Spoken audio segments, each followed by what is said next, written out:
অধিকাংশ মানুষের জীবনই এক একটা সংগ্রামের গল্প। কিছু মানুষের ক্ষেত্রে সেই সংগ্রাম নিঃশ্বাস নেয়ার। নূর আলম তাদেরই একজন। বর্মাত্তা আত্মকথা বিয়ারাম আসছিল 10-12 বছর নিয়ার দই বিয়ারাম দাঁতন আসছিল চেষ্টা করি না পারি আর দিন তো দিনে দাঁতের অসুস্থ গিয়ে খাম খরচ করি না পারি। সাধারণত কাশি, শ্বাসকষ্ট, বুকে চাপ ও ক্লান্তি এই রোগের প্রাথমিক লক্ষণ।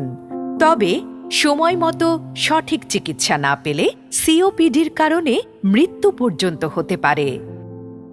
হাত পুজো আছে আগে ফান্সিকের কাছে আত্মকথা নিয়ার বিয়ারাম আছে ফান্সিকের কাছাম গত ফান্সিকের নিয়ার বিয়ারাম বাড়ি যাবে আর পঞ্চায়েত দেবতা আছে বেশি যা ফান্সিকের কাজে নলারোদে অসুস্থ জায়গায় মানা করা করতেও ডাক্তার আনা গেলে ডাক্তারও মানা করতেও ফান্সিকে নাই বললাই তো দাসে রেস্ট করতে বলুন চালালে তারও দাসে আর বোঝা যায় হতো ইয়ান তো 2 বছর লোক যা ফান্সিকের কানা তার দিনই।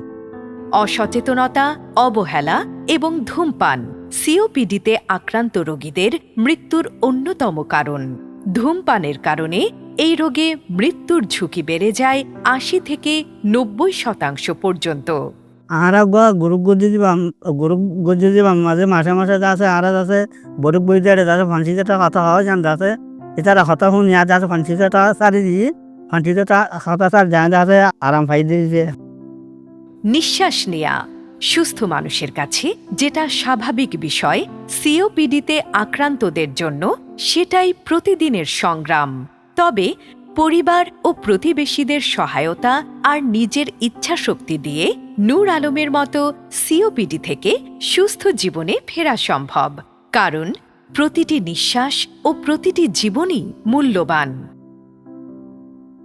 ভয় বা শঙ্কা নয়, সিওপিডি ভালো হয় সঠিক চিকিৎসা ও সচেতনতায়।